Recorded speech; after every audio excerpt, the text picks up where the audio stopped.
আসসালামু আলাইকুম। সন্ধে ৭টা, বাংলাদেশ বেতার সিলেট সংবাদ পড়ছি আনোয়ার হোসেন রনি। সিলেট তামাবিল মহাসড়ক প্রকল্পে দুটি প্যাকেজের জন্য ২,০৪৬,৮৩,২৮,০১৫ টাকার ক্রয় প্রস্তাব অনুমোদন দিয়েছে সরকারি ক্রয় সংক্রান্ত মন্ত্রিসভা কমিটি। চীনা প্রতিষ্ঠান China national chemical communications construction group এই কাজ পেয়েছে। আজ সচিবালয়ে অর্থমন্ত্রী আবুল হাসান মাহমুদ আলীর সভাপতিত্বে অনুষ্ঠিত সরকারি ক্রয় সংক্রান্ত মন্ত্রিসভা কমিটির বৈঠকে এই অনুমোদন দেওয়া হয়।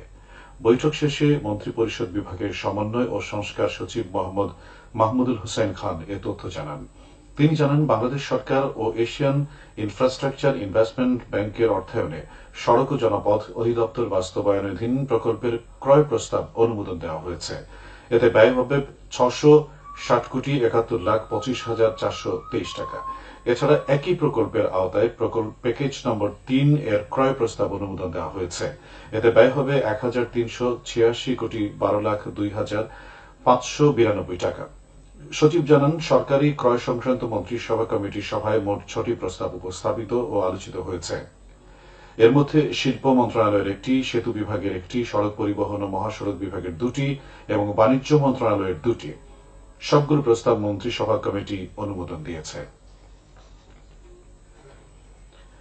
সিলেটে নদ নদীর পানি কমছে। কুশিয়ারার একটি পয়েন্ট ছাড়া সকল নদ নদীর পানি বিপদসীমার নিচ দিয়ে প্রবাহিত হচ্ছে। পানি উন্নয়ন বোর্ড জানায়, আজ সকাল ৯টায় ফেঞ্চগঞ্জের কুশিয়ারা পয়েন্টে বিপদসীমার ৮৫ সেন্টিমিটার উপর দিয়ে প্রবাহিত হচ্ছিল। বন্যা ও পরবর্তী সময়ের কথা বিবেচনায় নিয়ে বিভাগ জুড়ে কাজ করছে স্বাস্থ্য বিভাগের মেডিকেল টিম।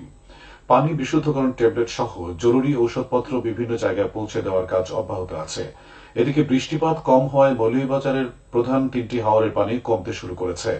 সরকারি বেসরকারি উদ্যোগে বন্যা উপদ্রুত এলাকায় ত্রাণ সহায়তা অব্যাহত রয়েছে।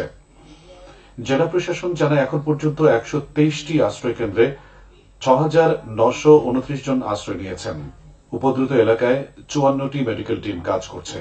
এ পর্যন্ত ১,০৫০ মেট্রিক টন চাল, নগদ ১৭,৫০,০০০ টাকা, ৬,৮০০ প্যাকেট শুকনো খাবার, ৮৫,০০০ টাকার শিশু খাদ্য, ১,৮৫,০০০ টাকার গোখাদ্য, ৫,৫০,০০০ টাকার পানি বিশুদ্ধকরণ ট্যাবলেট এবং ১৮,০০০ প্যাকেট খাবার স্যালাইন বিতরণ করা হয়েছে। এদিকে সিলেট জেলা ও মহানগর সহ বিভাগের সকল জেলা ও উপজেলায় সরকারি বেসরকারিভাবে ত্রাণ বিতরণ অব্যাহত আছে। আজ সিলেটের বিশ্বনাথ উপজেলার দেমাসাদ দ্বিপাক্ষিক উচ্চ বিদ্যালয়ে বন্যার্ত মানুষের মধ্যে ও দণ্ডপানিপুর আশ্রয়ন প্রকল্পে বসবাসরতদের ত্রাণ বিতরণ করেন প্রবাসী কল্যাণ ও বৈদেশিক কর্মসংস্থান প্রতিমন্ত্রী শফিকুর রহমান চৌধুরী। এ সময় তিনি বলেন, বন্যায় আক্রান্তদের সহায়তায় সরকারি সহযোগিতা অব্যাহত থাকবে। ঊর্ধ্বতন সরকারি কর্মকর্তা সহ সংশ্লিষ্টরা এ সময় উপস্থিত ছিলেন। সিলেট বোর্ড ছাড়া দেশের অন্যান্য বোর্ডে চলতি বছরের এইচএসসি ও সমমানের পরীক্ষা আগামীকাল থেকে শুরু হচ্ছে। প্রতিদিন সকাল ১০টা থেকে শুরু হয়ে পরীক্ষা চলবে দুপুর ১টা পর্যন্ত। প্রথম দিন হবে বাংলা প্রথম পত্রের পরীক্ষা। লিখিত পরীক্ষা শেষ হবে ১১ই আগস্ট এবং ১২ই আগস্ট থেকে ২১শে আগস্টের মধ্যে ব্যবহারিক পরীক্ষা শেষ করতে হবে। সিলেটে বন্যা পরিস্থিতির দেখা দেওয়ায় এ বোর্ডের এইচএসসি ও সমমানের পরীক্ষা পিছিয়ে আগামী ৯ই জুলাই থেকে শুরু হবে। সিলেট শিক্ষা বোর্ডের পরীক্ষাগুলো আগের রুটিন অনুযায়ী যথারীতি অনুষ্ঠিত হবে। এবার ৯টি সাধারণ শিক্ষা বোর্ড, কারিগরি শিক্ষা বোর্ড ও মাদ্রাসা শিক্ষা বোর্ডের অধীনে এইচএসসি ও সমমানের পরীক্ষার সংখ্যা ১৪,৫০,৭৯০ জন। কেন্দ্র রয়েছে ২,৭২৫টি ও শিক্ষা প্রতিষ্ঠান ৯,৪৬৩টি।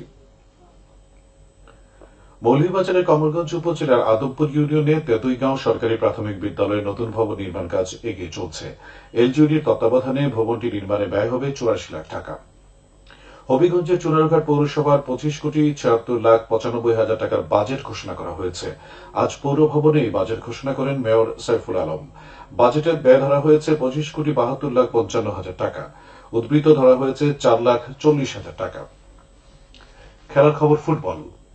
প্রীতি ফুটবল ম্যাচ অনুষ্ঠিত হবে আগামীকাল সিলেটে। বিকেলে নগরের আবুল মাল আব্দুল মুহিত ক্রীড়া কমপ্লেক্সে এ ম্যাচে ভারত থেকে আগত বেহালা সকার একাডেমি দল মুখোমুখি হবে Biswanath sporting development trust UK দলের। সিলেটের Biswanath sports development trust UK এই ম্যাচের আয়োজন করেছে। সবশেষে আবহাওয়া। রাত 1টা পর্যন্ত পূর্বাভাসে বলা হয়েছে সিলেট সহ পার্শ্ববর্তী এলাকায় দক্ষিণ দক্ষিণ পূর্ব দিক থেকে অস্থায়ীভাবে ঘণ্টায় সর্বোচ্চ 60 কিলোমিটার বেগে দমকা থেকে ঝড়ো হাওয়া বয়ে যেতে পারে। সেই সঙ্গে হতে পারে বৃষ্টি অথবা বজ্রসহ বৃষ্টিপাত। এসব এলাকার নদী বন্দরসমূহকে 1 নম্বর সতর্ক সংকেত দেখিয়ে যেতে বলা হয়েছে।